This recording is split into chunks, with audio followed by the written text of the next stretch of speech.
Boa noite.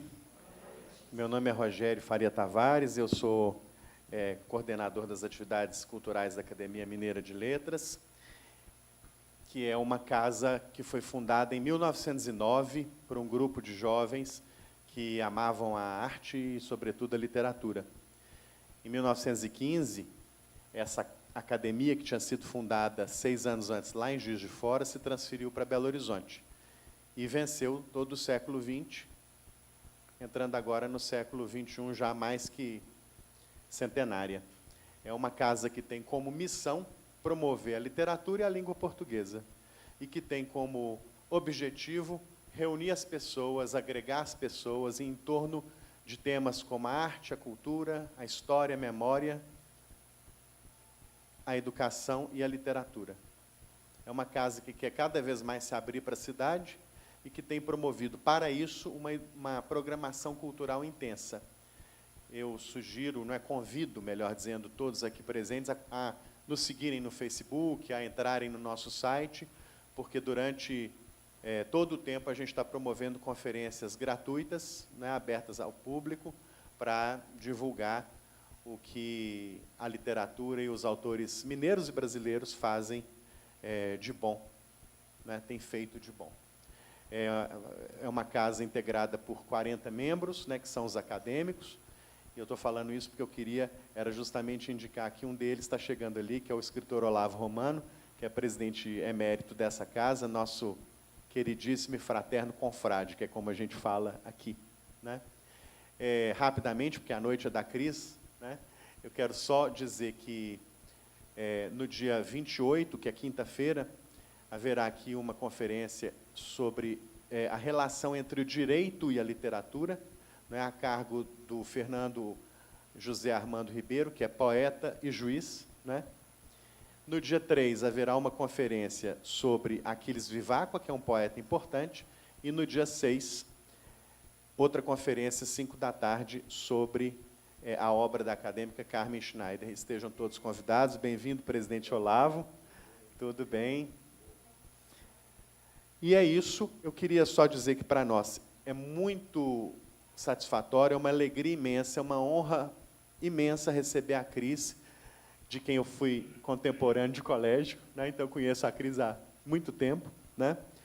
A Cris, que vocês todos já conhecem muito bem, que é formada em Publicidade e Propaganda pela UFMG, comunicadora e escritora, autora de livros importantes, como Para Francisco, de 2008, Moda Intuitiva, de 2013, Que Ninguém Nos Ouça, que ela escreveu junto com a nossa querida jornalista Leila Ferreira, e Mãe, de 2016. Cris escreve em várias revistas, entre as quais Vida Simples, Encontro e Canguru, e assina a coluna Inspiração na Rádio Band News FM, em Belo Horizonte, além de viajar por todo o país, dando palestras, falando com as pessoas e comunicando, que é o que ela faz com brilhantismo, competência e muita simpatia.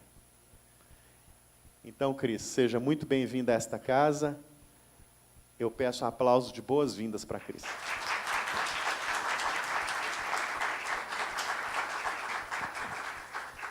Bom, gente, boa noite. Eu estou super tímida, ainda mais com essa plateia especialíssima aqui. Eu fugi do Rogério, de todos os convites que ele fez. Ele me escrevia e-mail, eu fingi que eu não tinha visto, porque eu falava, meu Deus, eu vou dar palestra na Academia Mineira de Letras, justo eu que li tão pouco. E eu vim contar um pouco dessa trajetória, e hoje está sendo realmente um dia muito importante para mim. Eu estou com muito medo. Eu já fiz umas 300 palestras na vida, mas hoje está difícil, vou te falar. Fui ali, conheci a casa e tal, e tem todo um respeito por essa tradição, o encontro mesmo, em primeiro lugar, a amizade que a literatura promove. E eu sou uma escritora incidental, eu vou contar um pouquinho da minha história, que se confunde com a história da escrita, mas eu vou passar antes um vídeo para começar. O nome da minha palestra, No Meio da Pedra Tinha um Caminho, porque é mais ou menos o que eu vou contar mesmo, parafraseando, cometendo a ousadia de parafrasear o Drummond. E eu vou começar com um videozinho, mas antes do vídeo, aquela pessoa que planeja bem o que vai falar, Eu vou contar, se a minha vida fosse um filme, ela teria um trailer e eu escolheria uma única cena para o trailer da minha vida, que é eu fazendo compras de Natal num shopping em Belo Horizonte, no Diamond Mall. E aí eu conversando com a vendedora falou, olha, se você comprar mais coisa, se você comprar R$ 400, você vai concorrer ao carro e tal. E eu falei com ela, mas eu não posso participar do sorteio, porque eu trabalho na agência de publicidade que atende o shopping. Ela falou, coloca o nome da sua mãe. Eu falei, minha mãe morreu. Ela falou, coloca o nome do seu namorado. Eu falei, morreu também. Aí ela ficou tensa e falou, seu pai? Eu falei, morreu todo mundo. E era mais ou menos, esse é o início da minha vida, esse é o trailer da minha vida, assim, bem tragicômico. E é um pouco do que eu vou contar para vocês, mas isso foi só para assustar vocês. Agora eu vou passar o vídeo.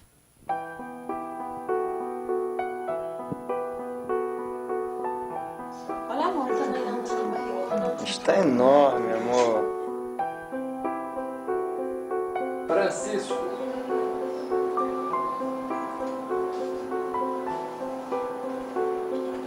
É isso? Já tem um apelido, é Cisco.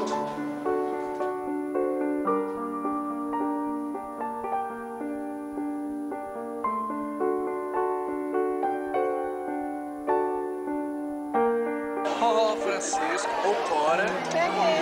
Deus proteja A gente ainda não sabe. Francisco ou Costa?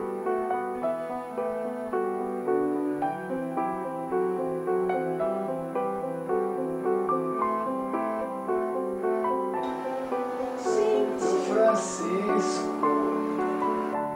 Coisa mais gostosa.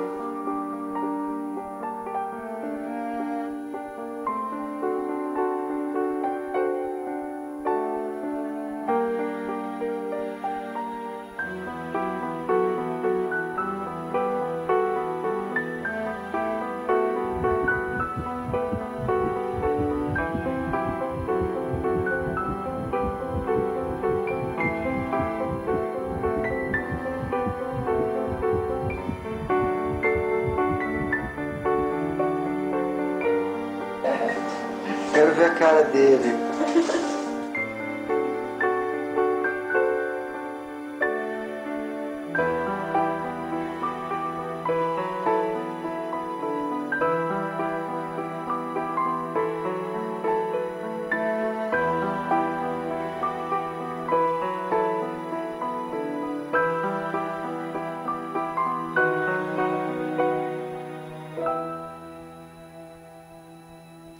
Bom, esse filme na verdade, é um trailer do meu livro que eu acabei de reeditar, né? E eu publiquei para Francisco agora em 2017.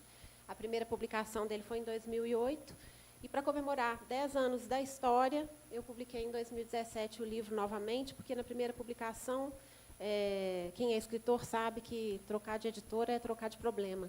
Cada editora vem com um problema, é igual marido. Então, eu tive vários problemas na questão da distribuição, e aí eu fiz o livro novamente, acrescentando outras coisas. Mas eu vou chegar lá, né, e vou contar um pouquinho da minha história, mas para contar a minha história, eu vou voltar lá no meu nascimento. Eu prometo que eu vou ser bem sucinta, são 47 anos, eu vou fazer uma coisa mais rápida. Mas antes na verdade, tudo começa com uma perda, né, uma perda. Eu perdi o meu marido quando eu estava grávida, do meu filho, que hoje tem 11 anos. E foi isso que mudou minha vida completamente, mas isso foi em 2007. E eu pego aqui datas importantes da minha vida, de perdas importantes que me constituem, né? A gente é feito das nossas histórias.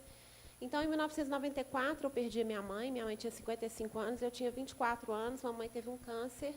Em 2001, meu pai também morreu de câncer. Em 2002, eu me casei, engravidei e perdi o bebê. Em 2003, eu engravidei de novo, perdi o bebê de novo. Em 2007, eu estava com um outro namorado, feliz, grávida. Não perdi o bebê, mas perdi o pai do bebê. Eu tenho um amigo que fala que esse é o tipo do caso que você chega para Deus e fala, por favor, me chama o seu gerente, né? É mais ou menos isso. Achei que Deus estava de marcação comigo e essa é mais ou menos a minha história. Mas que história que é essa? Como que essa história começa? Essa história começa com o meu nascimento em 1970, época em que a gente não tinha internet, nem WhatsApp, nem PlayStation Go, nem nada. Não tínhamos nenhum tipo de recurso tecnológico. A gente tinha a pílula, mas a minha mãe não tomou. E ela teve 4 filhos e resolveu que queria ter mais um. Não contou para o papai que ela queria ter mais um, engravidou de mim, contou para o papai e ele ficou feliz. E, então, quando eu cheguei, tinha um menino de 8 anos, um menino de 7, uma menina de 6, uma menina de 5, uma menina de 4. E eu cheguei, vocês podem ver que não tem ninguém rindo muito ali naquela foto. Meu irmão está bem chateado, bem preocupado mesmo. Tem uma prima, 2 primas que chegaram ali, esse é o dia do meu batizado. Mas eu era um bebê como todo bebê é lindo, né? E todo mundo protege, acha fofo, e aí eu fui muito mimada, e eu fiquei insuportável, então, com o tempo, eu sofri muito. Então, eu tive uma infância muito sofrida, eu nasci com 90 anos, é um caso assim meio Benjamin Butler. E aí, meu primeiro trauma começa quando a mamãe comprou esse biquíni para mim, para durar até os 18 anos, até hoje ele não serve. E eu vou mostrar aqui uma foto, e queria que vocês descobrissem quem sou eu na formatura do 3º período. Isso foi no Colégio Pio XII, mas era a formatura da Escola Colibri. Vocês podem apostar? Eu estou preparada. Vão apostar na saia mais curta, eu tenho certeza. Ninguém vai fazer aposta? Ah lá, tá vendo? Apostou já na certa. Falta de graça. Ah, é verdade, parece o Francisco mesmo. Então, gente, eu sou de perna torta, tá? Meu filho hoje tem 11 anos, e quando ele tinha 10, eu levei ele tem a perna igualzinha. Lá em casa todo mundo tem a perna assim, parte de pai, parte de mãe, não tem solução. E beleza é uma questão de atenção. Então, por exemplo, eu estou aqui atenta, mas se a gente conversar um pouquinho, eu vou ficar desatenta. Ó. Então, entendeu? Beleza é uma questão de concentração. Tá? A inteligência contribui para a beleza. E aí, essa minha imagem de perna torta é a imagem que eu tinha de mim durante uma boa parte da vida. Por quê? Recentemente eu vi uma teórica, uma argentina, falando uma coisa muito interessante sobre a questão das mães e dos filhos. Quando você chega numa casa, em geral, quando você nasce, você ouve muito a sua mãe te definindo, né? Então, na minha casa nasceu meu irmão, Flávio, que era muito inteligente. Olha, eu tenho uma plateia importantíssima. Minha grande amiga está chegando ali para me ver. Hoje está demais, muita emoção. Então, você chega... né, meu irmão, por exemplo, nasceu meu irmão, ele era muito inteligente. Com 3 anos, ele começou a ler.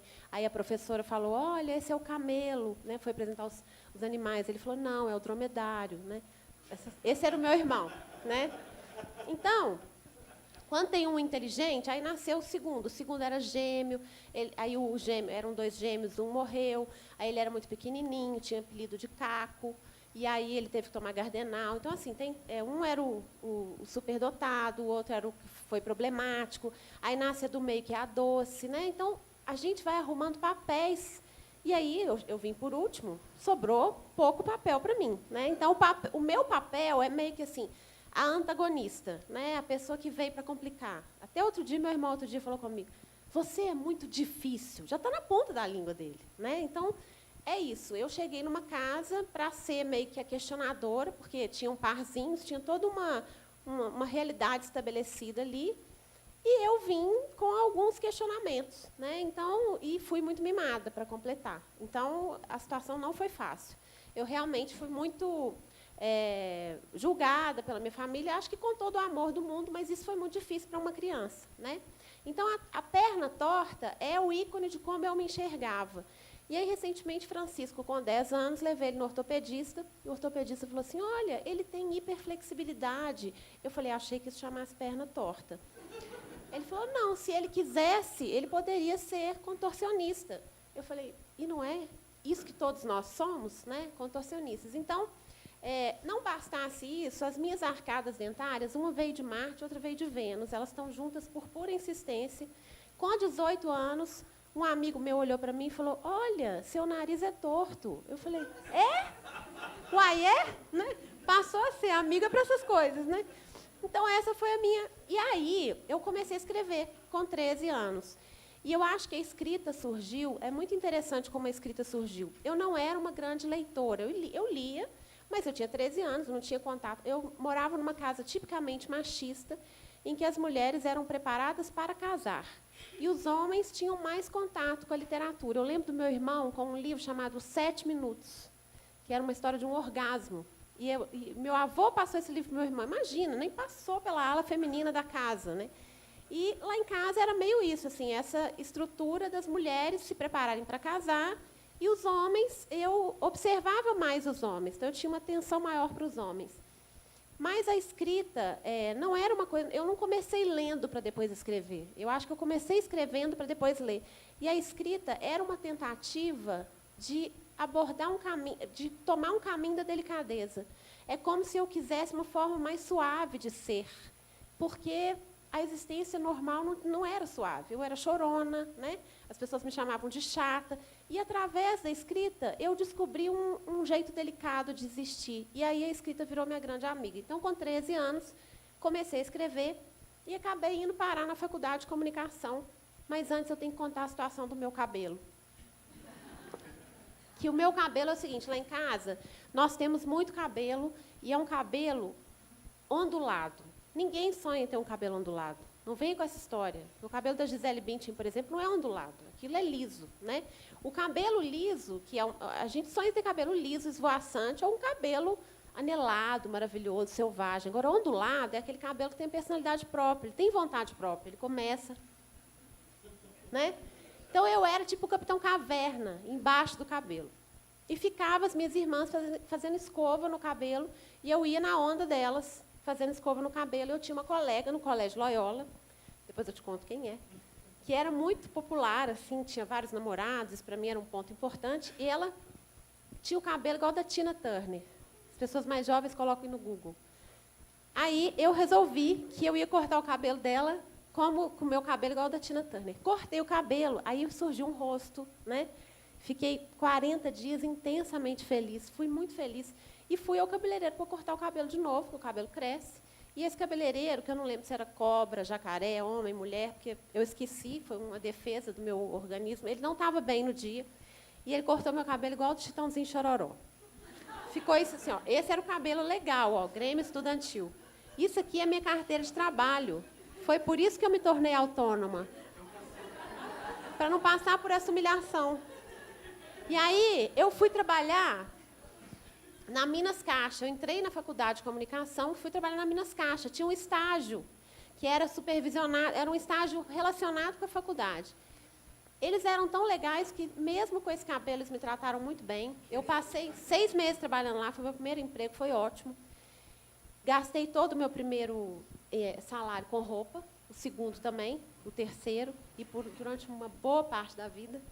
E aí, um dia, eu estava atendendo o público, era aquelas listagens de saldo e tal, e veio um cara vestido de branco. Ele colocou um cartãozinho de visita. Antes de ser atendido por mim, colocou um cartãozinho de visita, estava escrito, Tony, cabeleireiro. Gente, existem anjos que aparecem na nossa vida. Aí eu cortei o meu cabelo. No dia seguinte, minha mãe já tinha me sugerido, claro, isso milhares de vezes, né? E eu não tinha aceitado. No dia seguinte, eu fui no Tony, cortei meu cabelo. Falei, corta tudo. O tudo era quase nada. Na hora que eu balancei a cabeça, foi um renascimento. Era uma outra pessoa que estava nascendo ali. Eu estava cortando de mim a expectativa do mundo. Eu comecei a entender quem eu era. Isso foi incrível, porque nunca mais eu consegui deixar o cabelo crescer. E aí eu gosto de mostrar essa foto, que já é muitos anos depois, recebendo um prêmio de publicidade, e a perna continua torta. Mas hoje eu olho e acho um charme. É interessante isso. Como que o nosso olhar muda as coisas. E eu acho que isso foi muito importante. Então, escrever e me vestir são 2 linguagens que me acompanharam o tempo todo e me salvaram algumas vezes na vida. A gente vai continuar para mostrar. Meu pai e minha mãe morreu em 94, meu pai em 2001. E quando a mamãe morreu, ela ficou 2 anos doente, ela teve um câncer de mama, descobriu já um pouco avançado, a coisa foi bem no primeiro ano, e muito difícil. Eu morava com meu pai e minha mãe, meus irmãos já tinham se casado, e é difícil conviver com isso, né? E você tem que dar esperança para a pessoa, mas, ao mesmo tempo, né, lutar consigo mesmo. Eu lembro que foi uma fase muito difícil. E aí, quando a mamãe morreu, eu me tornei uma consumidora compulsiva. Assim, foi um processo quase que imediato. Então, era ali nas lojas que eu afogava as minhas mágoas, né? Eu ia ali, fazia umas compras e tentava tapar os meus buracos. Eu acho muito importante falar sobre isso, porque isso é um processo muito, muito marcante na minha vida. Então, por um lado, eu enchi o meu armário de roupa. E, por outro lado, eu não tinha dinheiro nenhum, nunca guardava dinheiro. Mas tinha uma personalidade relacionada à moda se construindo. Mas eu nunca olhava para a moda de uma maneira legal. Eu olhava para a moda como uma coisa marginal na minha vida. E eu precisei da psicanálise, que veio na minha vida um tempo depois. Esse é meu primeiro marido, o da direita. Um dia ele vai descobrir que eu faço essa piada com essa foto.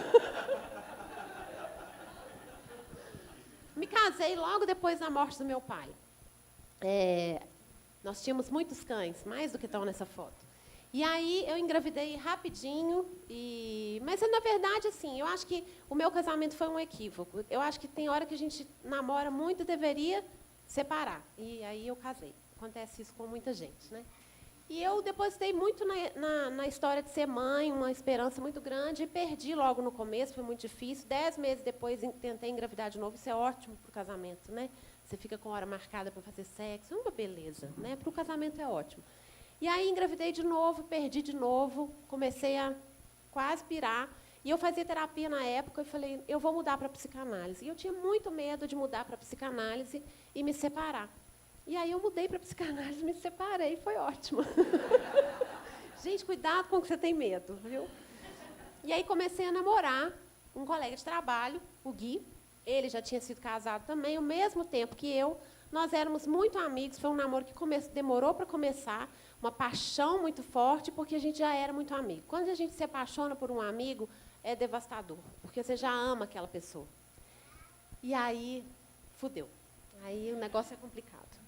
E aí começamos a namorar e eu coloquei o sonho de ser mãe em outro plano. Falei, não, ser mãe não é para mim, substituí pela paixão, fiquei completamente apaixonada, fiquei namorando mais ou menos 1 ano, a gente teve um término e eu parei de tomar pílula, porque, né, terminamos e tal, a gente ficou com saudade um do outro, a gente encontrou umas 2 vezes, não sei explicar o que aconteceu, que eu engravidei. Quando eu engravidei, eu lembro que eu comemorei meus 36 anos numa boate. Eu tinha tanto medo de perder o bebê, ninguém sabia que eu estava grávida. Eu dançava assim. Era assim, uma coisa absurda. O Gui queria contar para todo mundo. E a gravidez, ela é uma verdade que vai crescendo. Quem tem filho aqui? É uma verdade que vai crescendo dentro de nós, né? Você pega um exame positivo, aí está escrito lá, positivo. Você fala, né? Tem um bebê dentro de mim? Eu queria passar nas filas de preferenciais. Aí chegava no supermercado, a pessoa falava, mas você não tem barriga mesmo, mas eu estou na fase mais delicada, né? E queria que a barriga crescesse. É uma fase ótima, você não tem que murchar a barriga, é incrível, a gente fica durinha, né? E aí aquilo vai crescendo, mas demora. E você quer que aquilo apareça, até que aquela verdade vai crescendo. Eu não sei, gente, até o dia do parto eu falava, vai que é gás, né? Não é mentira, não pode ser verdade isso. É um negócio muito difícil de acreditar, né? E é muito louco. E aí, com 7 meses de gravidez, um dia eu cheguei no trabalho, eu e o Gui, a gente já tinha trabalhado juntos, não morávamos juntos, a gente tinha trauma dos casamentos infelizes que a gente tinha tido. E ele me pediu em casamento, eu falei, vamos esperar o Francisco nascer. E aí, a gente foi, eu troquei de agência, fui trabalhar numa outra agência, para a gente não ficar trabalhando na mesma agência. E aí, eu escrevi e-mail para ele, de bom dia, ou ele escrevia bom dia para mim. E aí, nesse dia, eu mandei um e-mail para ele. Era um dia lindo, de janeiro, maravilhoso. Mandei para ele, disse que eu amava ele, dei bom dia, falei que dia lindo. Entrei numa reunião. E quando eu entrei nessa reunião, fiquei umas 2 ou 3 horas reunida. Quando acabou a reunião, não tinha resposta desse e-mail. Eu liguei para o celular dele, não atendeu, e eu já gelei. Eu tinha uma intuição. Enfim, naquele dia, liguei para o trabalho, ele não tinha ido trabalhar, liguei para a casa dele, não consegui falar com ele. E a explicação veio algumas horas depois. Naquele dia, ele acordou, ele foi para a aula de squash, voltou para casa, passeou com as cachorrinhas, entrou em casa, tomou um banho, colocou a camisa predileta dele, colocou uma calça para ir trabalhar e caiu morto aos 38 anos de idade, na casa dele, como uma lâmpada que se apaga. É nessa hora que meu amigo fala, né, que você chega e fala, me chama o seu gerente, né?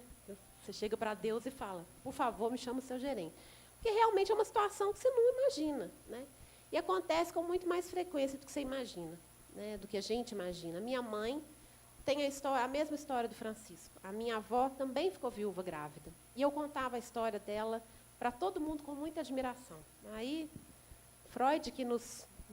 Vamos fazer uma sessão de Freud depois, Jung e tudo mais. Mas eu acho que é mais ou menos a sensação assim. A gente está aqui assistindo a um filme maravilhoso, e no auge do filme, alguém diz, olha, o projetor deu problema, vamos embora para casa. Né? Só que isso era a minha vida. Era literalmente o filme da minha vida sendo interrompido e não ia ter filme mais. Então, foi uma coisa realmente enlouquecedora.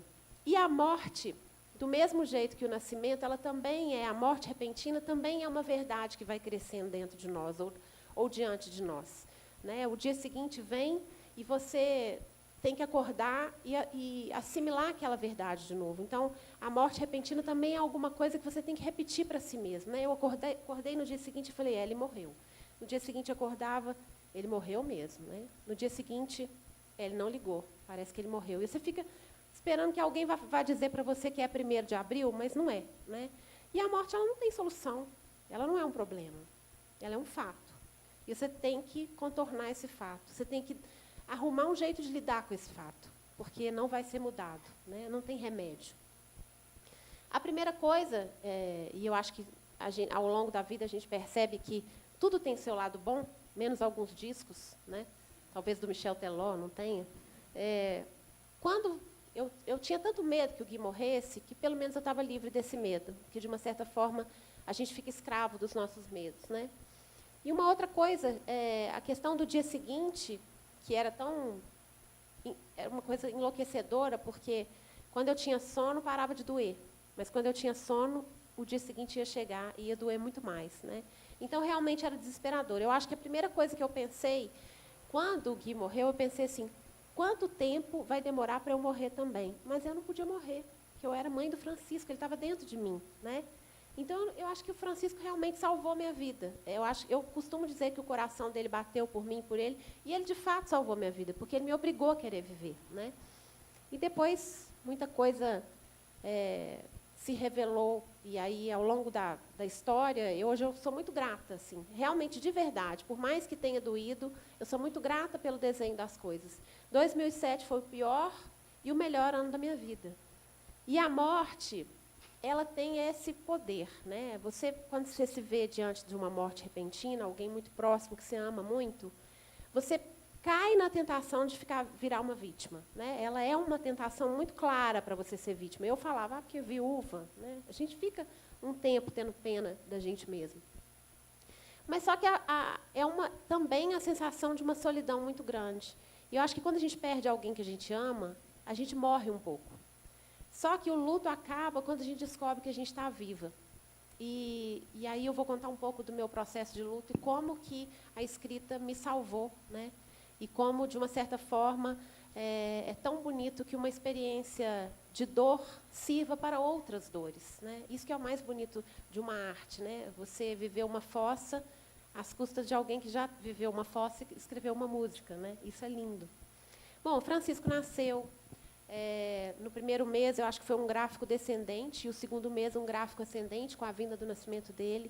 Ele era lindo, não quero saber a opinião de vocês a respeito. Foi um parto normal, super tranquilo. E eu lembro que a primeira coisa que eu falei, quando eu vi aquele menino com todos os itens de série no colo, vindo na minha direção, eu falei, então é de verdade. Eu falei exatamente isso. E aí colocaram ele no meu peito e ele parou de chorar.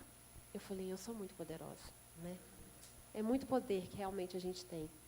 Isso é só para provar que ele ficou bonito. Fiquem tranquilos. Tá?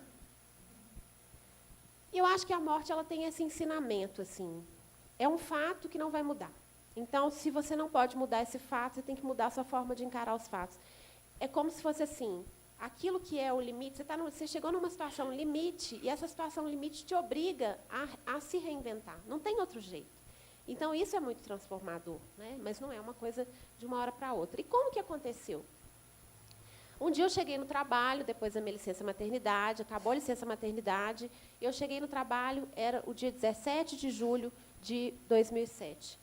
Esse dia fazia exatamente 6 meses que o Gui tinha morrido. fazia exatamente 1 ano que eu tinha descoberto a gravidez e eu faria 2 anos de namoro. Achei essa data muito emblemática e resolvi escrever uma carta para os amigos para fazer uma homenagem para o Gui.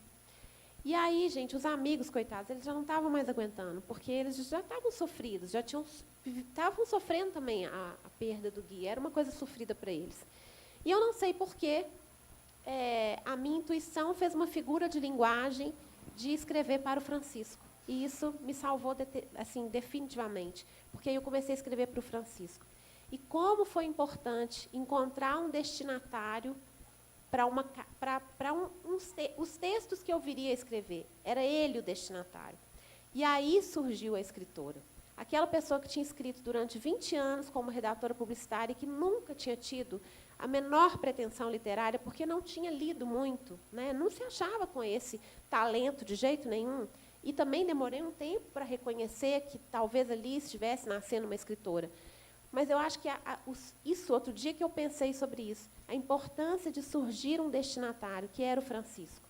Eu entendi que era para ele que eu precisava falar, porque falando para ele, eu poderia depositar as lembranças do Gui para que ele lesse posteriormente. E isso foi muito transformador, porque uma parte da minha angústia ficou resolvida. Porque existe uma fase, uma situação da história que é o seguinte: o Gui nunca vai conhecer o Francisco, mas escrevendo, eu poderia fazer o Francisco conhecer o Gui. E eu estava com as lembranças muito frescas na cabeça ainda. Eu já tinha perdido pai e mãe e sabia que, com o tempo, a gente se esquece, por uma questão de sobrevivência. Então, eu resolvi começar a escrever para o Francisco, mandei para os amigos o meu blog, mas eu acho que os amigos também nem estavam tão interessados, porque eles também estavam muito doídos. E aí o blog começou, né, na verdade, na época não existia blog, não é? Era uma coisa muito rara, ainda era uma ideia pioneira. Eu tinha uma blogueira lá na agência onde eu trabalhava, que era a Ju Sampaio, que escreveu o Modern, era uma pessoa que me incentivou muito.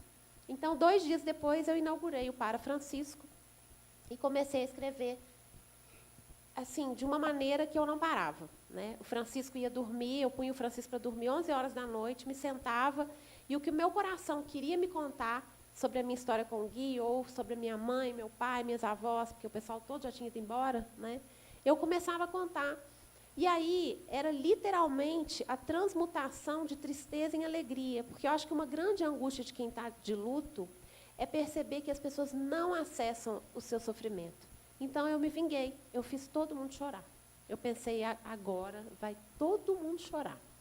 E eu fiz todas as mulheres se apaixonarem pelo Gui, porque eu consegui construir uma memória dele com o amor todo que eu estava sentindo, e foi incrível, porque eu comecei a ver as pessoas iam no Orkut do Gui, deixavam mensagens para ele, românticas, de tão envolvidas que elas estavam pela história. Então, aquela tristeza que estava dentro de mim, quando saía de dentro de mim e acessava outra pessoa, virava alegria. Eu literalmente tenho saudade desse tempo. Então, foi um período muito legal. E 1 ano e meio depois, eu publiquei o livro Para Francisco, e eu acho que foi uma sensação assim, de ter tido um segundo filho, de ter construído um filho mesmo com a minha dor. Mas eu falava, não, o enredo é muito bom, né? O pai morreu antes do filho nascer.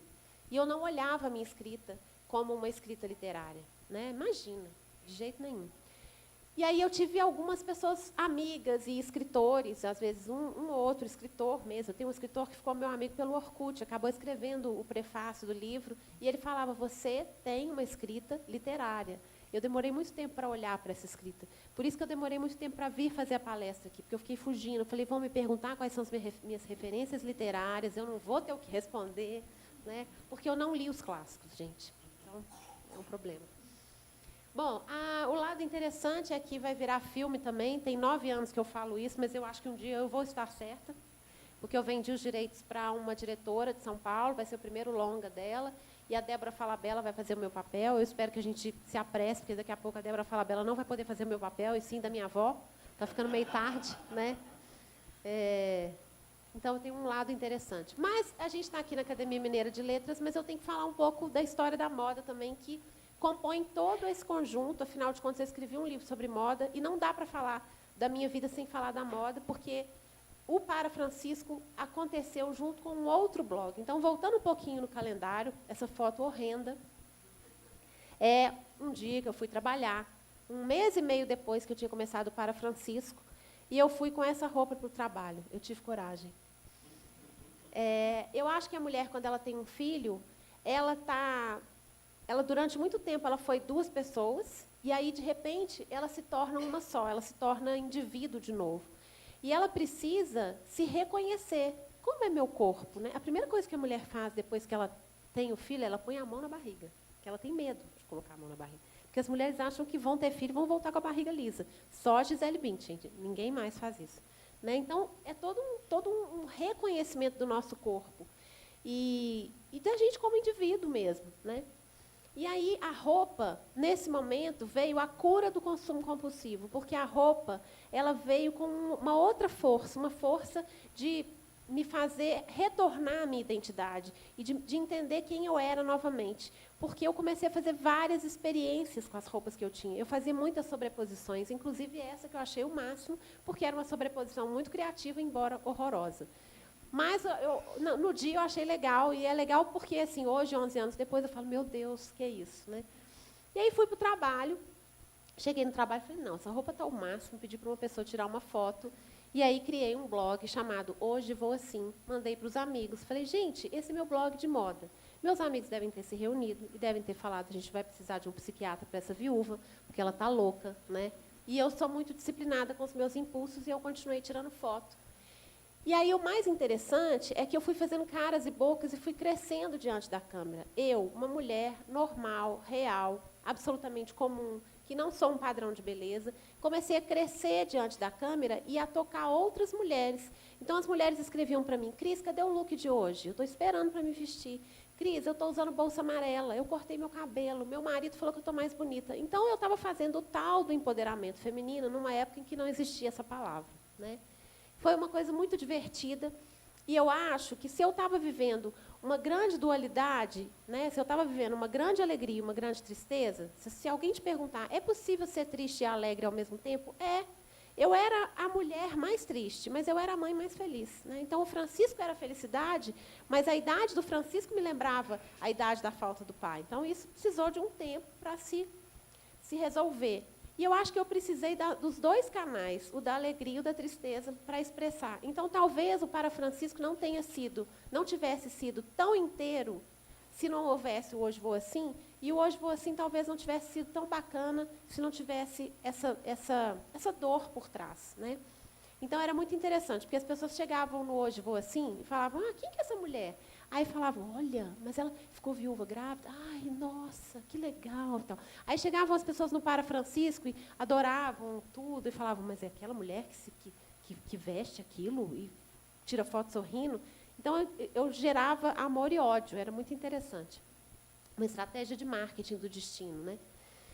E eu estava criando o primeiro blog de looks do Dia do Brasil sem saber que isso estava acontecendo. Né? Eu não tinha noção, mas era isso que estava acontecendo. Então, eu estava criando uma nova comunicação de moda. Mas isso foi muito importante para mim. Eu acho que a roupa ela tem esse significado de expressão que a gente despreza muito, porque a gente vê a moda tratada de uma maneira muito superficial. Né? A gente olha nas revistas e está escrito lá, o que guardar neste inverno? O que adquirir?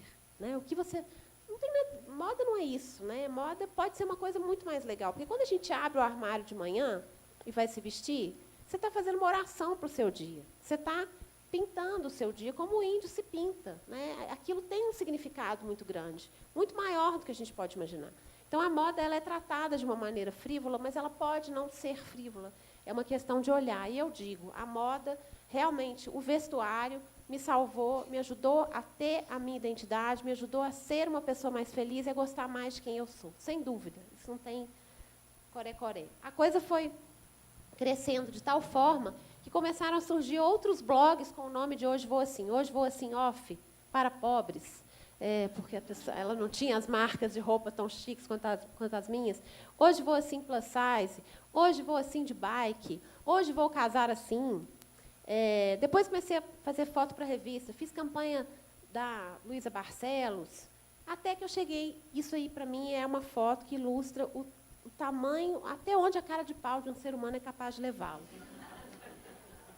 Teve A Iodice, que é uma marca paulista, fez uma campanha chamada Qual é a Sua Verdade, em 2009. Ela chamou 5 pessoas reais, que não eram modelos. Eram 4 pessoas de São Paulo, um DJ, um grafiteiro, que é até o Cobra, um cara bem famoso hoje, uma baterista, uma maquiadora e eu, de fora de São Paulo. Aí fui para São Paulo fazer a campanha, né, fotografar como modelo. Eu fui para o estúdio do Jacques Dequequer, que é um dos grandes fotógrafos de moda do Brasil. Fui maquiada pelo Max Weber, que é um dos maiores e mais famosos maquiadores, e fui vestida pelo Giovanni Frasson, que é o diretor de estilo da Vogue. Voltei para Belo Horizonte e falei, eu sou o Michael Jackson, do limbo para o espaço, né, ao infinito e além. Aí, na semana seguinte, eu abri a revista Caras no salão, porque a gente só lê revista Caras no salão, né? Estava lá a Gisele Bündchen sendo atendida pelos mesmos profissionais que eu. E a Gisele Bündchen, ela já parou de desfilar. Eu não, né? Bom, mas eu gosto... recentemente eu ouvi que a palavra coragem, a etimologia da palavra coragem tem a ver com agir com o coração.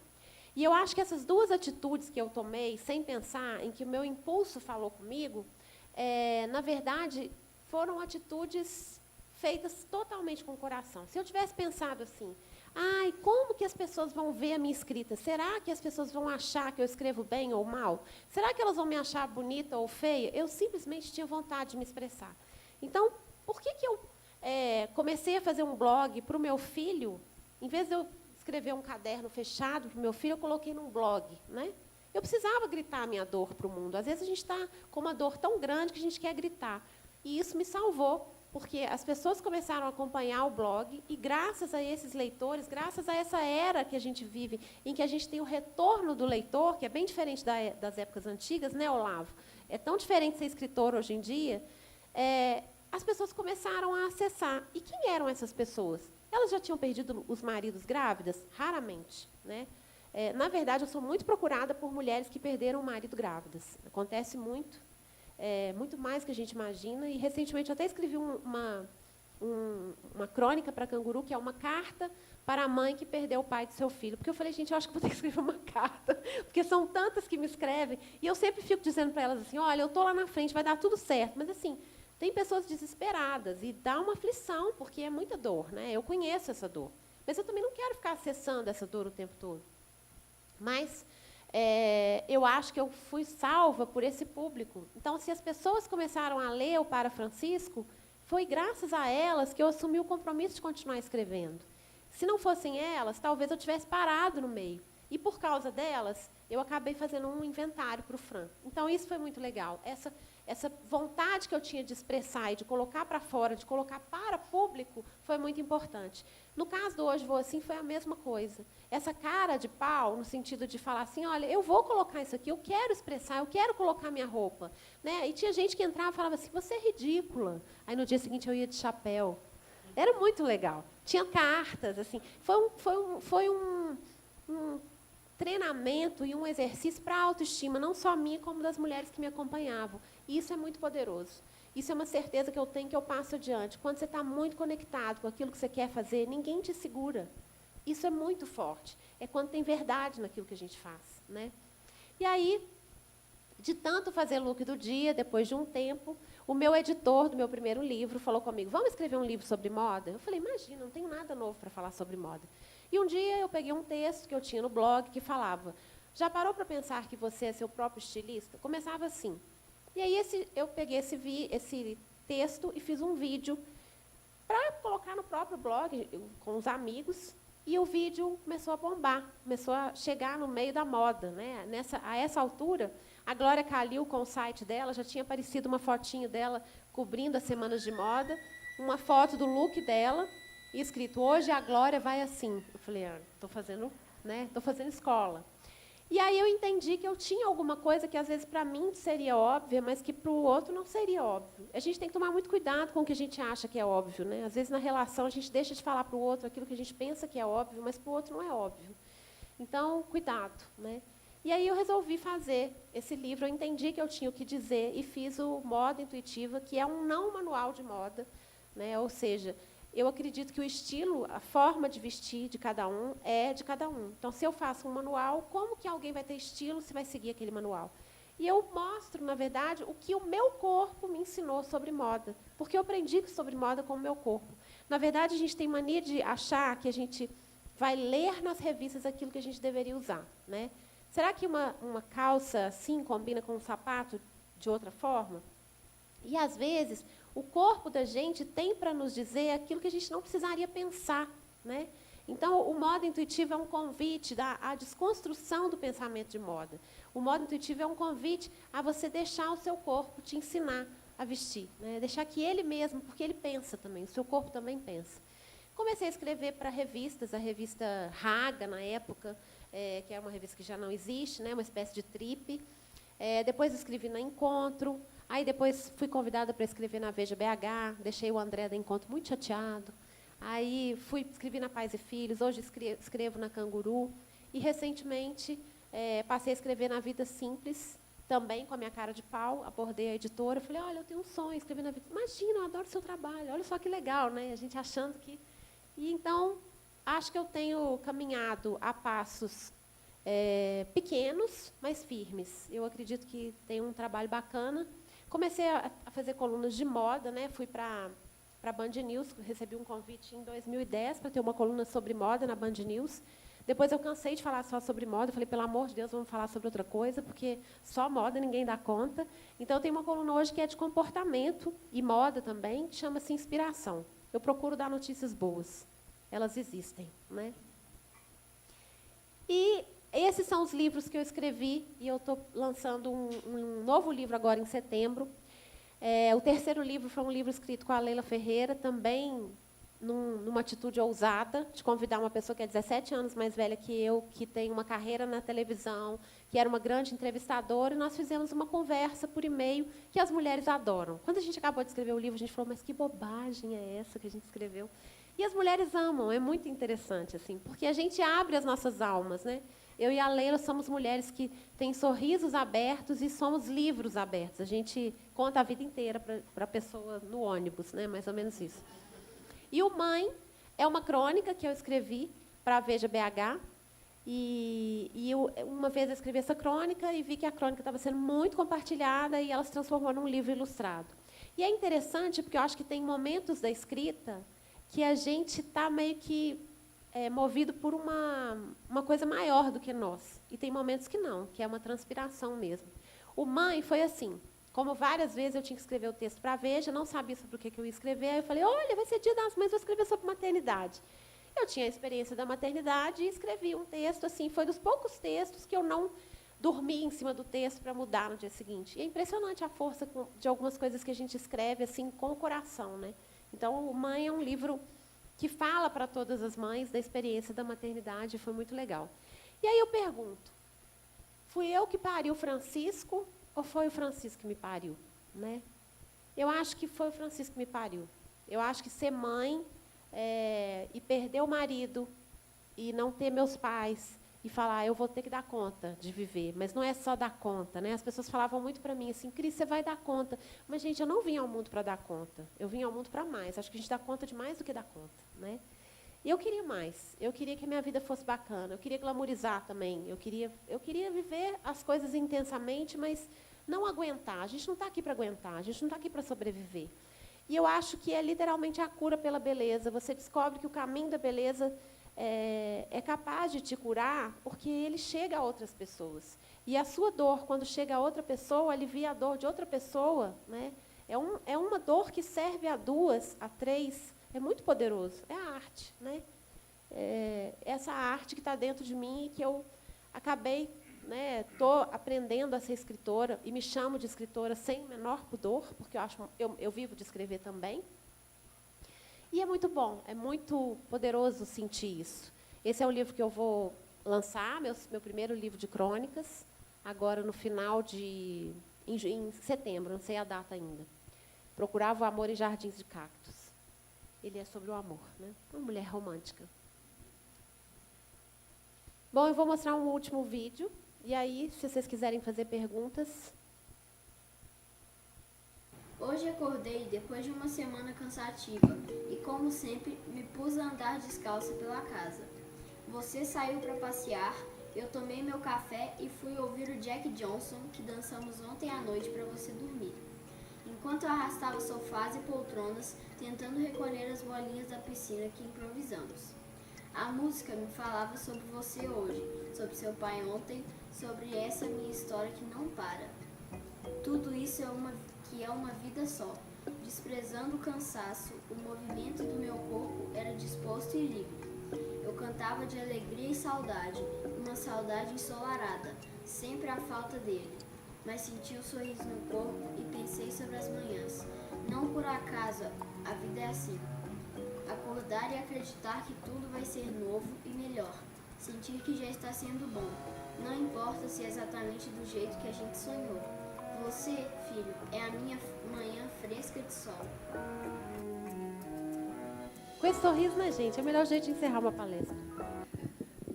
Muito obrigada, gente.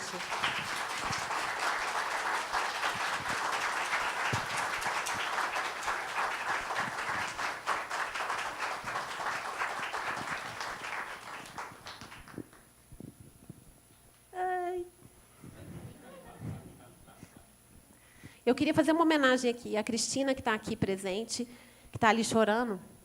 Ela foi minha dupla de publicidade durante muitos anos. E ela é uma diretora de arte. Hoje ela é diretora de criação da Lápis Raro. Tem um trabalho incrível.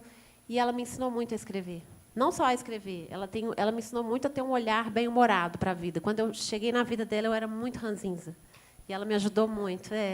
A gente ri muito, assim.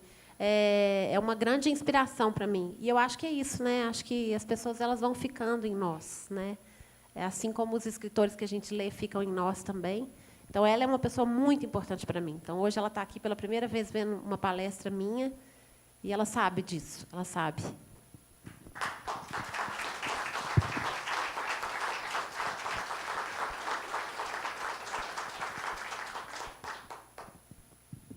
Alguém tem pergunta? Eu não falo sobre a minha vida pessoal.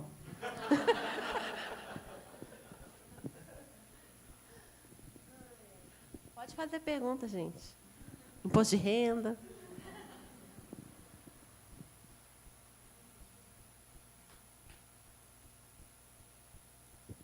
No começo fica todo mundo tímido, né? Obrigada, Telida.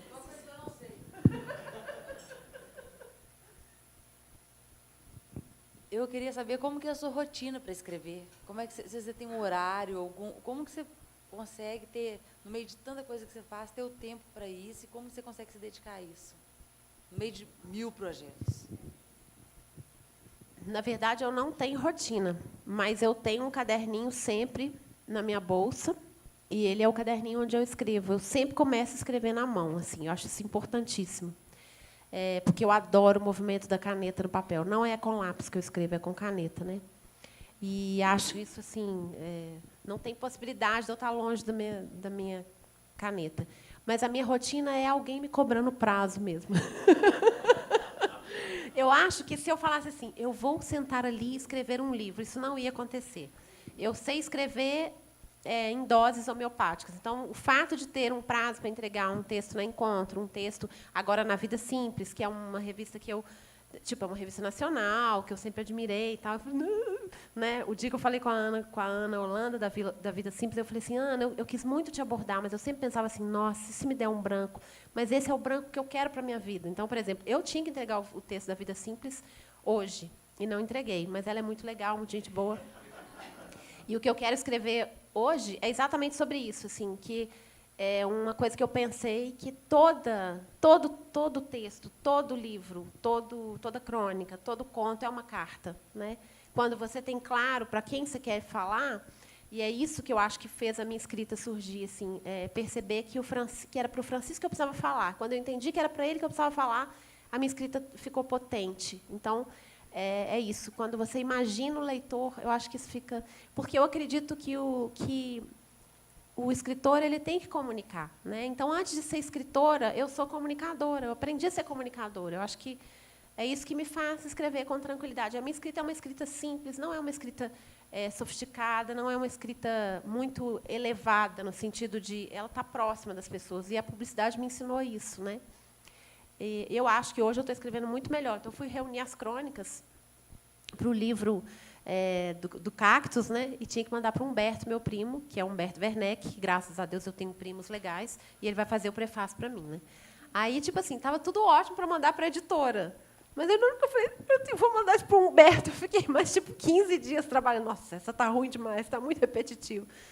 Mas eu acho que hoje eu escrevo melhor. Então, quando eu olho para as minhas crônicas reunidas, eu acho que, assim, eu penso ali umas 5 que eu falo, não, estou com orgulho de ser eu, né? Mas as outras, vamos fazer um livro mesmo. Então, acho que, né, a gente tem que pensar que a gente está sempre melhorando. Então, é gostoso demais, né? Sentir que a escrita sai assim naturalmente. Mas eu ainda acho que eu sou muito monotemática. Porque agora, eu antes falava muito de mim, né? Eu tinha minhas questões. E agora eu estou começando a olhar mais para o outro. A psicanalista ajuda muito também nessa história.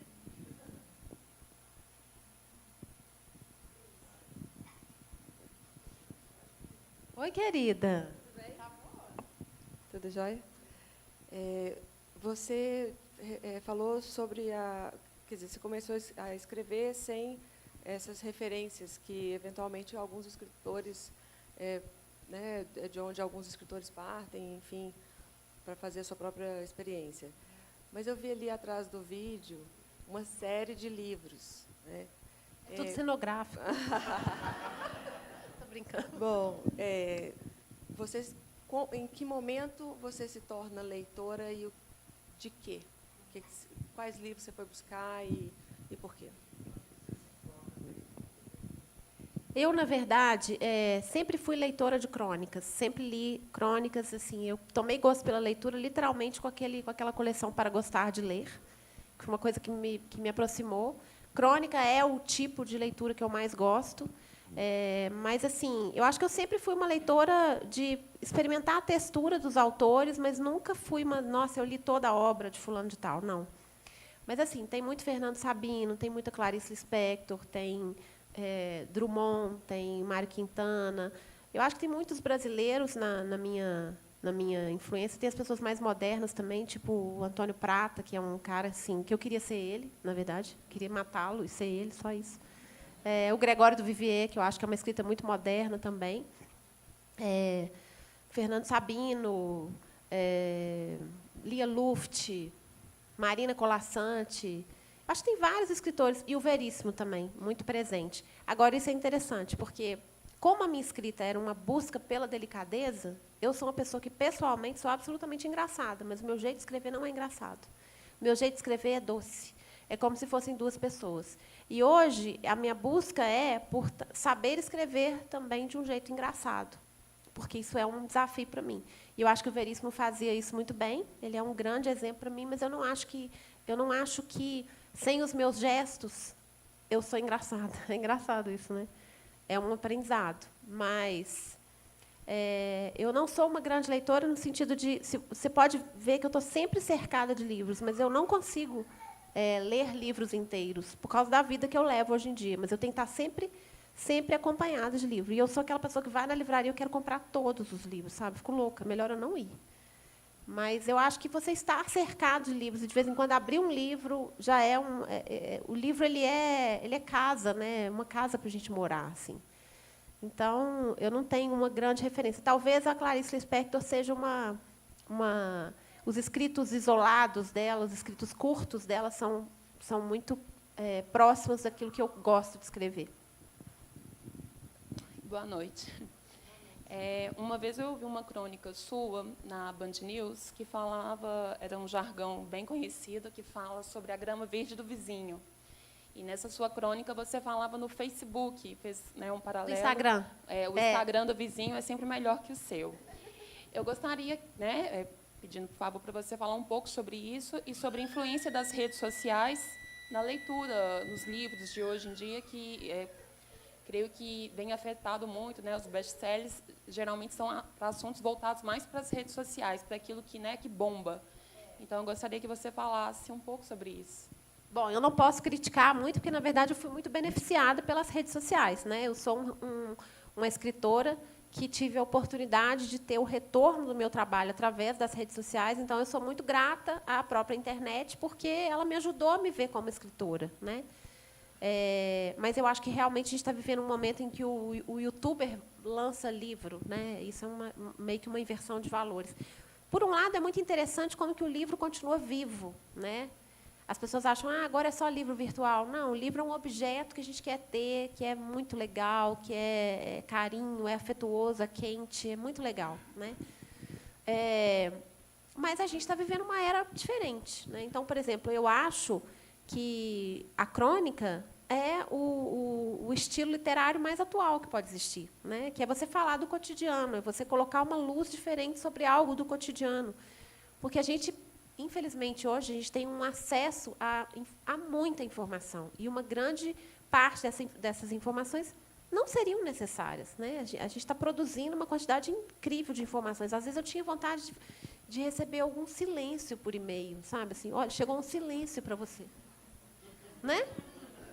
Porque é muita coisa, ninguém aguenta. Não precisa tanto assunto, né? E é aquela coisa, né? Débora Seco atravessa a rua concentrada, né? Como se isso fosse uma notícia, né?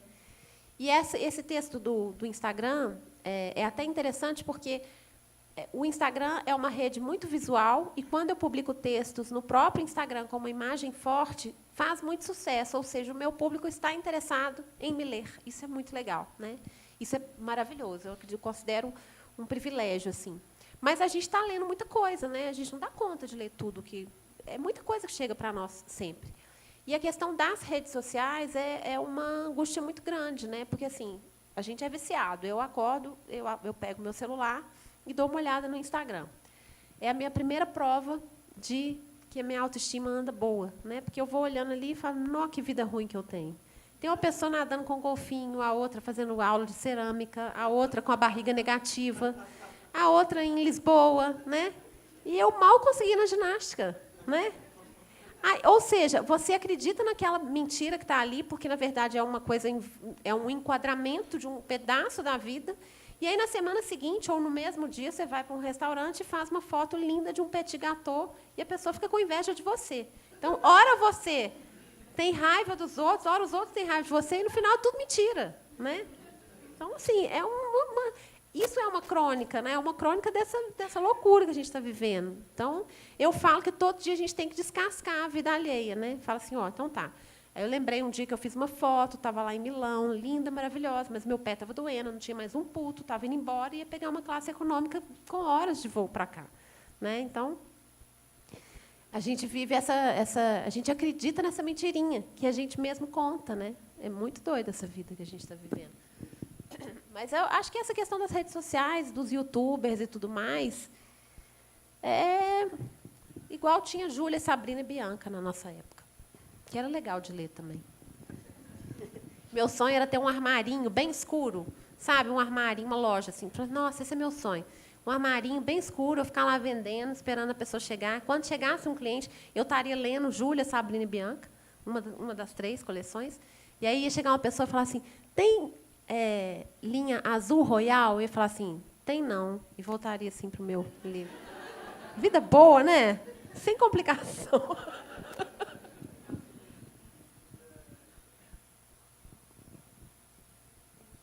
No final encheu, né, Rogério? Foi um sucesso. Boa noite. Boa noite. Você faz vídeos também. Faço, Pois Qualquer coisa me coloque no palco, eu estou fazendo. Você faz, né? Pois é, eu vi alguns, achei bem legal. Você viu 50 crises? Eu não me lembro, já tem algum tempo. E como a gente vê coisa demais, né? Fica tudo meio misturado na cabeça da gente. Mas o que eu lembro com muita clareza é que, em qualquer contexto que te colocam, você é sempre muito criativa. Eu acho isso muito legal. Mas eu gostaria de ver como é que você enxerga essa diferença de linguagem, como é que você lida com a diferença de linguagem do texto, das imagens de foto, né, para a moda, por exemplo, e a circunstância do vídeo, né? Como é que você lida com isso? Você identifica diferenças e como é que isso toca em você? Olha, eu nunca parei para pensar. Eu acho que tem a foto, ela cria uma... Acho que a foto ela cria uma ilusão maior, né? A foto tem esse poder, assim, uma imagem parada, eu fecho a boca, ninguém sabe que a minha arcada dentária é cruzada, minha mordida é cruzada, né? fico meio modelão, assim, a pessoa olha e fala, nó, que mulherão. Agora, se eu estiver no vídeo, a pessoa vai falar assim, nó, que mulher engraçada, né? Eu acho que é isso, assim, o vídeo entrega um pouco mais dessa incoerência, talvez, né? O vídeo é mais difícil não ser cômica, né? Não vai dar para ser romântica no vídeo, né? São facetas que a gente tem, né? Então, eu acho que é mais fácil você me ver engraçada no vídeo, você me ver mais emocional, mais lírica no texto, né? Ou, às vezes, também mais lírica nas fotos. Isso é legal, porque você começa a explorar todas as pessoas que você pode ser, né? Eu acho que hoje eu já me assumo como uma artista, assim. Hoje eu falo, cara, acho que eu sou uma artista. Acho que está legal. Vou falar isso, então. Porque tem uma comediante frustrada também, né? Eu sou leonina, né? Leonina nasce 15 de agosto, não tem jeito. Cheguei incomodando o pessoal lá de casa, né? Por isso que eles falavam que eu era chata. Eu cheguei já meio baiano, assim, né?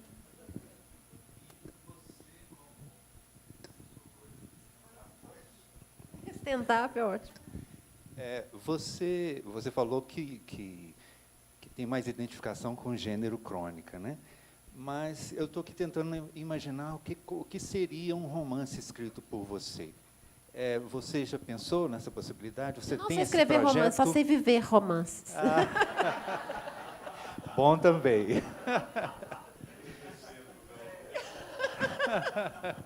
Que eu não contei, eu casei várias vezes também.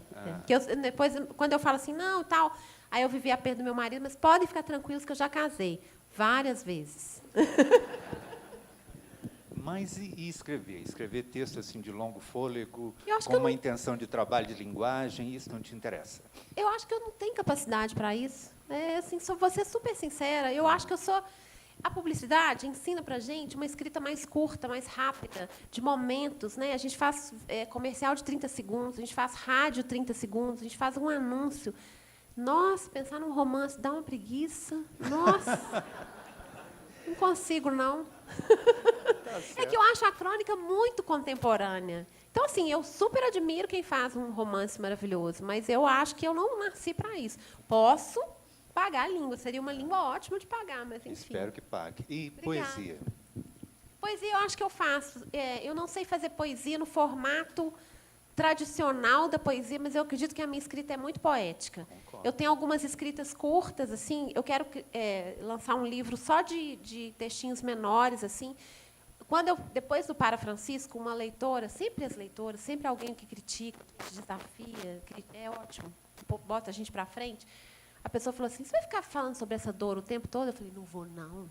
Vou te provar. Aí eu criei o Amor e Ponto, que era onde eu falava de todas as minhas outras desilusões amorosas. E era ótimo. Então, tem umas coisas bonitas, assim. Legal. Obrigado. Obrigada a você. Obrigada pela sua provocação. Vou levar para casa, vou ficar aqui com a pulga atrás.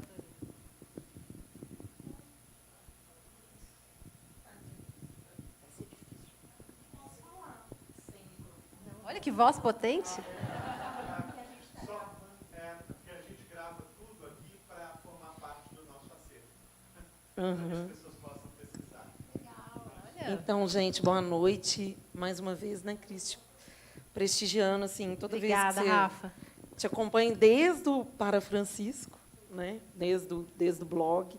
Fomos nos encontrar aí na moda. Você falou uma coisa muito interessante quando você falou sobre as suas influências, né? Que teve influências assim de agora, né? E você é uma mulher, né? E a gente ainda tem um espaço muito restrito na literatura, né? Assim, me perdoem se é uma crítica. Não, mas o Rogério tem essa consciência. Inclusive, ele quer assim, colaborar que isso mude. Exatamente. Desculpa te interromper, muito desagradável. Que isso? É injusto isso, mas a gente estava conversando, antes de começar a nossa conversa, exatamente sobre a presença das mulheres, também aqui nessa casa, né? Exatamente. São muito poucas, são 40 acadêmicos, só tem 4 mulheres. Pois é. E na história da academia, a academia de 1909, só houve 7 mulheres. Imagine. Agora E somos maioria, né, no país.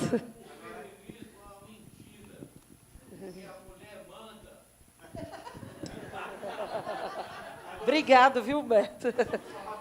Só um registro bonito.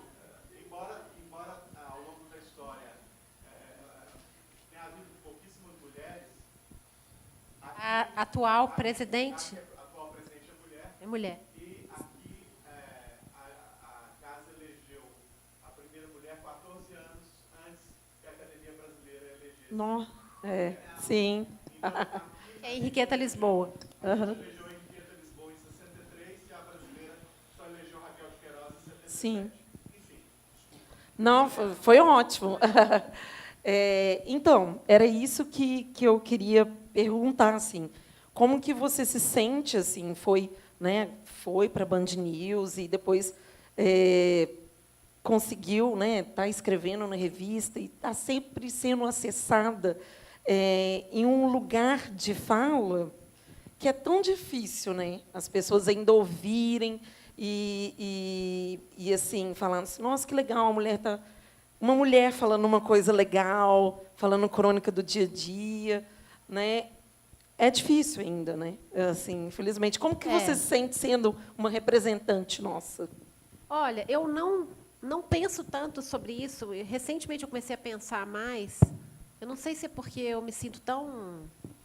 Acho que eu sou tão independente, tão masculina em alguns aspectos também, pelo fato de eu ter sido sempre uma mulher mais independente, de ter vivido momentos muito sozinha e tal, de ter que batalhar as minhas coisas. Não penso muito sobre isso. Mas, especificamente, quando eu fui chamada para a Band News, foi uma coisa que eu pensei. Eu falei, eu vou ser ouvida por homens. Então, eu não posso falar sobre moda de um jeito mulherzinha, não no sentido de uma crítica, mas eu não posso ficar falando sobre moda de um jeito que só as mulheres queiram ouvir, porque os caras vão mudar de estação. E uma coisa muito legal que eu percebi é que os homens respeitam a minha coluna, né? Então, às vezes, eu pego um táxi, aí o táxi vai lá, pega o aplicativo, está escrito Cris G, né? Aí ele fala, não, Cris, não sei o quê, tal, Cris Guerra. Como é que você chama? Às vezes eu conto a minha história. Eu sou aquela pessoa que conta a história da vida, né, sentada na fila do banco. E aí a pessoa fala, Cris Guerra? Nossa, eu te ouço. Então, assim, é muito legal perceber o respeito que eu tenho através do rádio. O rádio foi um meio muito importante para conquistar esse respeito e falar de um jeito que não é de gênero. Ou seja, falar de um jeito que eu estou falando daquilo que é universal. Não importa se você é homem, mulher, trans, não importa, né? E eu acredito que a gente tenha que pensar cada vez mais assim. Eu acho que eu sou feminista na essência, mas eu tenho um pouco de preocupação com esse jeito radical de querer as coisas, que é de sair de um extremo e ir para o outro, né? Então, antes a gente não podia nada e agora a gente tem que poder tudo, e uma coisa meio que a gente pode. Eu acho que esse aspecto beligerante do feminismo é o que faz com que seja tão difícil essa luta. A gente tem que usar a nossa doçura para conquistar as coisas. E eu acho que, assim, mulher, ela sabe fazer isso, sabe? Então, assim, eu acho que eu me relaciono bem com as pessoas porque eu uso meu poder de sedução no bom sentido, para seduzir as pessoas, a abraçar afetuosamente. Acho que a gente tem esse poder.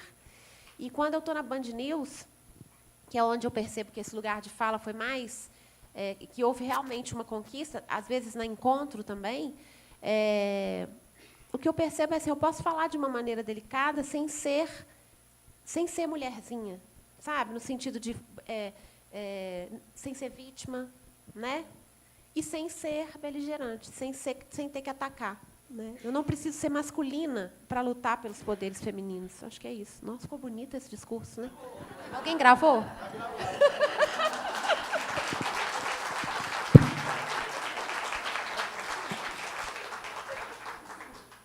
Cris, não é uma pergunta. Não é uma pergunta, é quase que uma constatação. Assim, eu ouvi a pergunta da Cristina. Telida. Né, sobre a sua rotina de escrita. Aí fiquei matutando umas ideias aqui. Depois eu vi a Rafa comentar sobre esse lugar, né, do feminino na escrita e do pouco espaço que a gente ainda tem, infelizmente. E, por coincidência, assim, em menos de um mês, eu escutei a sua fala de não ter um horário de rotina. Eu nunca tinha parado para pensar nisso. E a Conceição Evaristo, foi a mesma pergunta que fizeram para ela, qual que era o horário dela de escrita. Ela falou, gente, mas eu não sei se eu lavo, se eu passo, se eu cozinho, se eu assisto televisão, se eu vou no WhatsApp, como é que eu vou saber que uma mulher... Então, assim, eu achei muito interessante assim, falar para quem está aqui esse comentário, assim, que o que é muito comum nos homens falarem que eles têm um horário de escrita, a gente vê aquelas fotos deles lá, né, todos escrevendo, e a gente se perde, né, nos mil... Eu falo que nós somos mulheres polvo, né?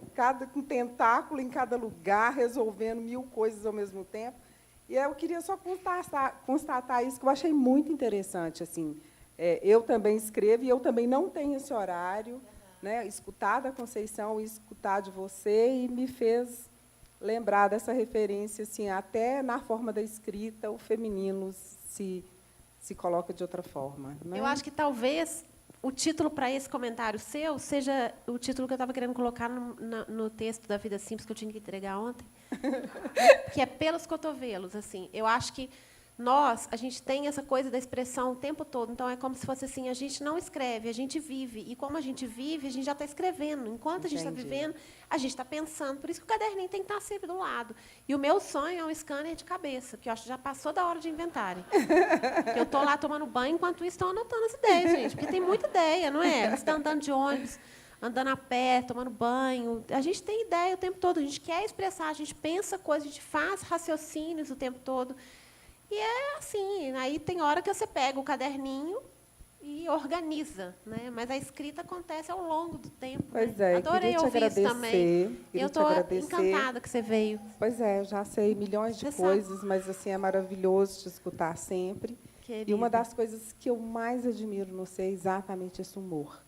Tá? Para tudo. Assim, você vai contar uma história de um velório, tem alguma coisa que eu vou rir daí 2 dias seguidos. Então, assim, isso é muito bom, porque as pessoas sem humor, hoje em dia, então... Fica difícil demais. Não dá para aturar. E, assim, no meio de tanta notícia triste, de tanta coisa ruim, você fez a gente, numa segunda-feira, sair de casa e vir aqui bater palma para você. Oh, tá? Gente, Obrigada. que demais. Nossa, é muita honra estar com essa plateia aqui numa segunda-feira. Realmente, assim, eu sou muito feliz.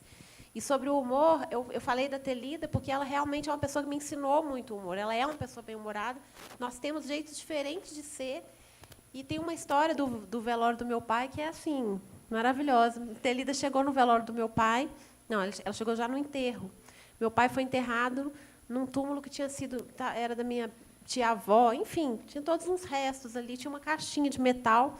Telida chegou e falou assim, tinha uma caixinha de metal, meu pai sendo enterrado, e ela olhou e falou assim, é o seu pessoal?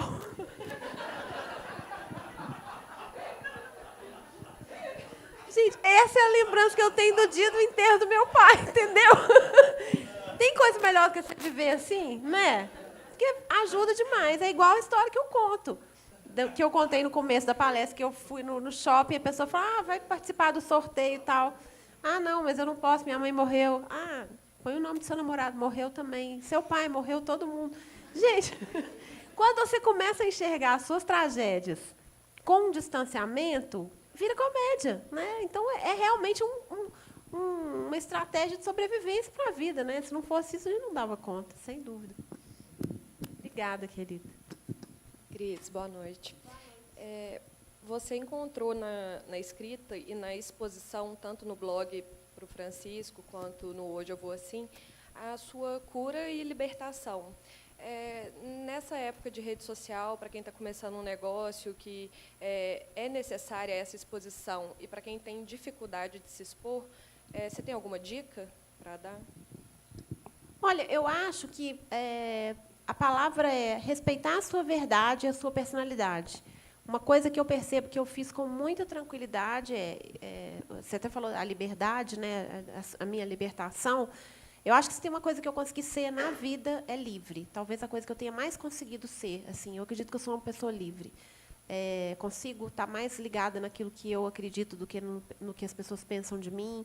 E isso é raro. Eu acho que é uma conquista, não sei como que foi, mas eu consegui conquistar isso. E eu acho que essa liberdade tem a ver com respeitar a minha verdade.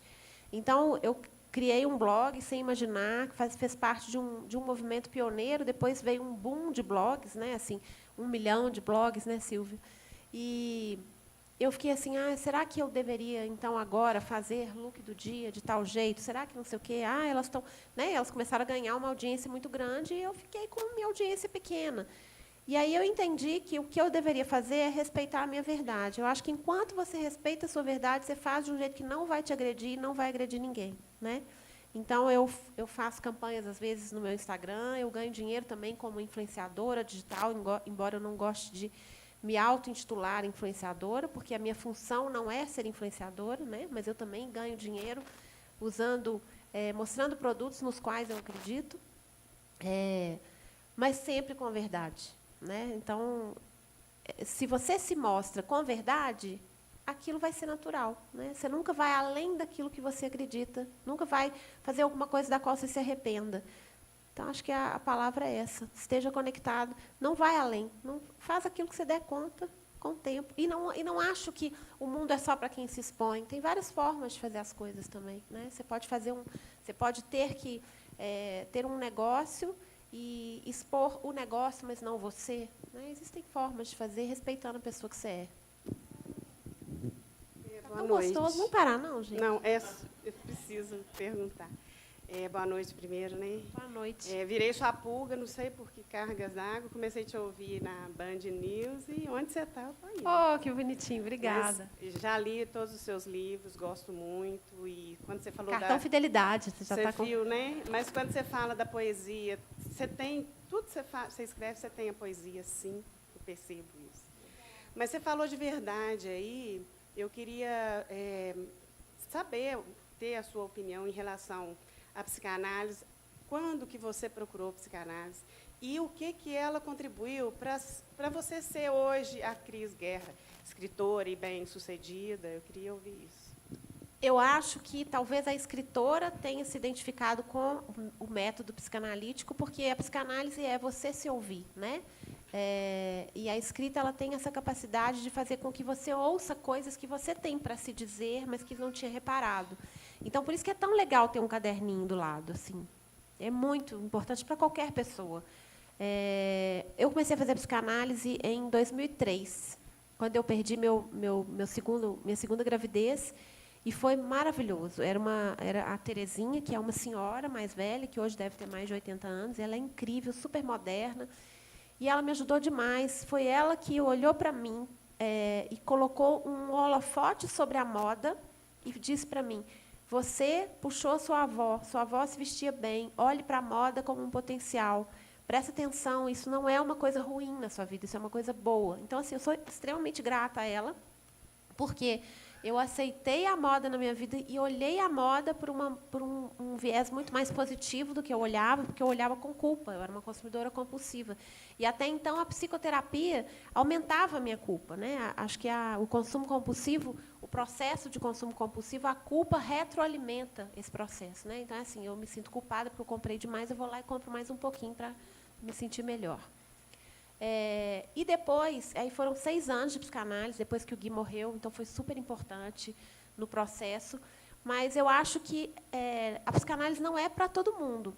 Ela é para pessoas que gostam de se expressar. Se você tem dificuldade de se expressar, talvez a psicanálise não seja o seu meio mais legal. Ou, às vezes, vai até ajudar você a se desenvolver, mas, não sei, eu acho que a psicanálise é para a gente tagarela, sabe? Assim, que é legal, porque você chega lá...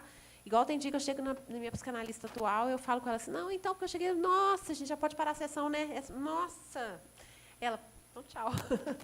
Eu já sei identificar, e tem 2 anos que eu estou fazendo de novo com essa pessoa, que é a Renata, ela é ninja, e eu estou num processo tão rápido, tão absurdo, tão poderoso, tão potente, que eu estou impressionada. Assim, parece que eu cresci nos últimos 2 anos tudo aquilo que em 48 anos eu nunca cresci, sabe? Então, a psicanálise ela tem esse poder. Muita gente fala, está muito lento. Às vezes, é hora de mudar de psicanalista. Às vezes, pode não estar funcionando para você. Mas eu sou muito grata. Então, eu acho que tanto a escritora ajuda a psicanálise, como a psicanálise ajuda a escritora. E se hoje eu me chamo de escritora, se hoje eu estou aqui na Academia Mineira de Letras, é porque ela também me ajuda a olhar para mim com um pouquinho mais de respeito por mim mesma. Porque volta e meia eu me acho, né, o ó do Borogodó, e aí ela que me ajuda, né? Cris, boa noite. O seu livro com a Leila revela, assim, que você tem uma escrita doce mesmo, autêntica, muito criativa e com humor. Eu acho que tem muito humor, sim, inclusive nas partes que você fala de tragédias de vida, como você conta a história das visitas dos seus amigos, por exemplo, que levavam salmão para preparar para você, que demonstra uma rotina tragicômica ali. Eu queria saber se esse livro com a Leila ele nasceu já com temas pré-estabelecidos ou se eles foram surgindo de fato pela troca de e-mails. E com relação à moda, se a moda e a psicanálise fazem você identificar traços de personalidade nos outros através da forma que eles se vestem. Nossa, gente, que povo inteligente que veio me ver hoje, né? Nossa Senhora! Bom, o livro com a Leila, ele surgiu, na verdade, de um e-mail que tinha acontecido. A gente teve a ideia de continuar esses e-mails. Eu mandei para ela um e-mail mesmo, assim, a gente estava se conhecendo, eu gostava muito dela. E aí a gente teve um outro encontro, né, numa palestra, num evento em Divinópolis. A gente falou, vamos fazer uma coisa juntas e tal. Então, vamos continuar aquele e-mail que eu te escrevi, você me respondeu. Então, vamos continuar essa correspondência. E ela em vários lugares, né, porque a Leila viaja muito. Eu sempre na Avenida Uruguai, presa ali, ilhada no Sion. E a gente tinha alguns temas que a gente sabia que a gente ia tratar. Mas a gente teve uma voyeur, que era a nossa editora. Ela lia um pouco. Então, às vezes, ela falava, por que vocês não falam sobre isso? Então, foi muito bacana o processo, porque é um livro de cartas, absolutamente verdadeiro, mas, às vezes, ela falava, olha, tem um assunto legal. Então, houve uma ajuda nesse sentido. Mas a gente sabia que a gente ia falar de perdas, né, de uma questão mais psicológica, as coisas que a gente sofreu. Acho que eu e a Leila, a gente tem em comum isso, a coisa de ter tido alguns acontecimentos difíceis numa fase da vida, ou em toda ela, né? E também a gente é muito bem-humorada, né? Então, acho que isso foi pontuando de uma maneira muito natural. E, naturalmente, a questão feminina entrou, né? Não foi de um jeito feminista, porque nem era a intenção, e acho até que fica meio claro assim, a diferença de geração em alguns aspectos também. Sobre a questão da moda, da psicanálise, eu acho que eu olho para as pessoas, eu não fico julgando. Eu acho que eu já tive essa mania. Hoje em dia, a moda ela está num plano diferente para mim. Teve uma época que ela estava em primeiro plano, e hoje em dia eu estou com muito menos criatividade para me vestir, porque, com o tempo, a gente também fica mais prática, assim, usa mais preto. Porque teve uma época que foi legal e tem outra época que você não está tão afim, né? Mas eu procuro não fazer isso com as pessoas, porque eu engano as pessoas muito rapidamente. Eu gosto dessa coisa de... A roupa tem essa possibilidade de você enganar o pessoal. Acho tão legal.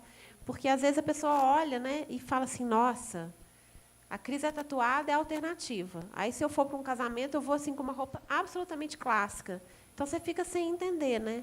Meu namorado, ele fala assim, não, porque você é underground. Fala que você não me entendeu até agora. Eu não sou underground, né? Eu sou bem careta. Mas, em alguns aspectos, eu sou underground.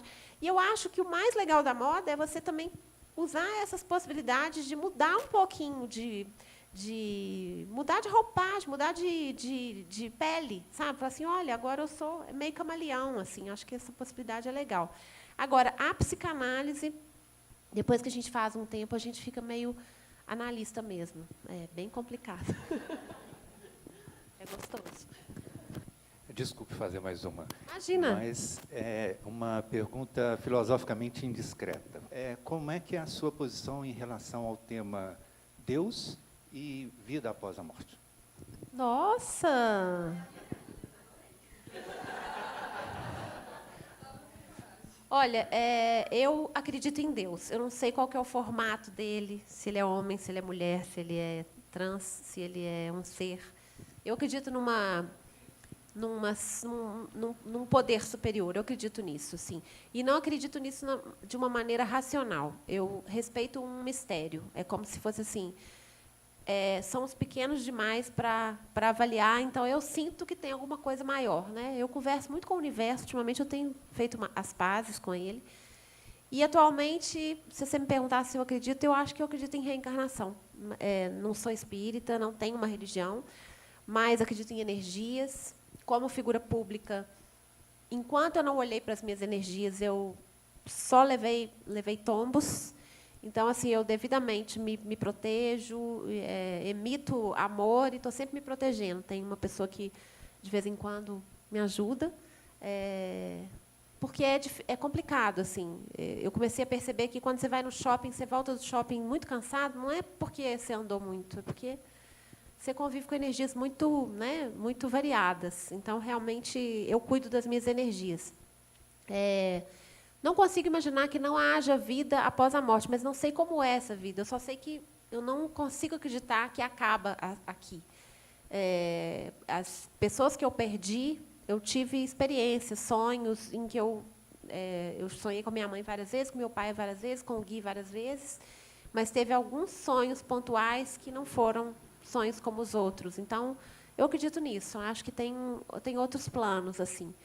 Mas eu não tenho tanta vontade de investigar, sabe? Assim, é como se eu respeitasse um certo mistério. Eu estou mais interessada... A coisa que mais me interessa na escrita, no relacionamento, é entender o sentimento e a psique das pessoas. Não é à toa que eu ia lá nos livros de psicologia do meu irmão quando eu era mais nova. É engraçado porque hoje eu falo sobre comportamento, que é a coisa que mais me interessa no ser humano. Assim. Por que alguém faz uma coisa, toma uma atitude, fala de um jeito? Isso eu acho muito interessante, acho o ser humano muito interessante. É por isso que eu acho que eu não quero escrever um romance, acho que eu quero falar mais de sentimentos, de insights. E eu não sei, acho que o romance é para gente mais inteligente que eu, acho que eu não sou, não. Ô, Cris, a gente andou por muitos lugares aqui essa noite, até agora, e o que ficou muito marcado para mim é você.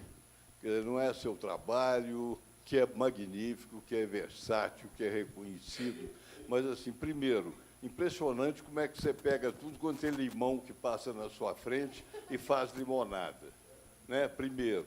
Segundo, como é que você transita por um mundo todo segmentado, todo cheio de preconceito, cheio de verdades absolutas, e você passa por isso, assim, e ilumina o mundo, sabe? Eu acho que, primeiro, isso, você coloca uma luz que acaba com as sombras, com as dúvidas e tal, e atinge as pessoas essencialmente, assim. Se é homem, se é mulher, se é o que é... O que divide não interessa, o que separa. Eu acho que você pega o que une. Tá? A outra coisa que me impressionou muito é que você é muito engraçada. Né? Todo mundo percebe isso. Então, eu acho o seguinte, você precisa pensar num jeito, você se dá mais oportunidade, porque o rádio te mostra um pouco, o blog mostra um pouco, mas você precisava de um palco. Sabe? Não é verdade? Um palco para você... Hein? Você não precisa texto. Acho que um pequeno roteiro, a coisa engrena e vira uma coisa maravilhosa, eu acho, sabe? E eu fico pensando assim, no ponto que você está na vida, o quanto você já acumulou de experiência e a facilidade com que você aprende e transmite e torna a aprender, e como se fosse uma brincadeira, que você mantém um olhar ou de criança ou de poeta, né, um certo distanciamento, que as coisas não te pegam. Né, você passa adiante. É a sua família que está embaixo, né, é a sua família e daí, não é mesmo? Tudo tem vários lados. Você pega o melhor lado das coisas, sem ser alienada, né? Assim, é uma coisa raríssima, porque nós vivemos hoje um mundo de muito medo, de muita raiva, de muito preconceito, de tudo. Radicalismo, né? Sabe? Então, eu acho isso. Seja feliz no seu caminho, mas dá chance a gente te ver mais. Ok, mais ou menos. Muito obrigada, obrigado, muito obrigada. Foi um presente para mim. Muito obrigado. Mais aplausos para Cris Guerra.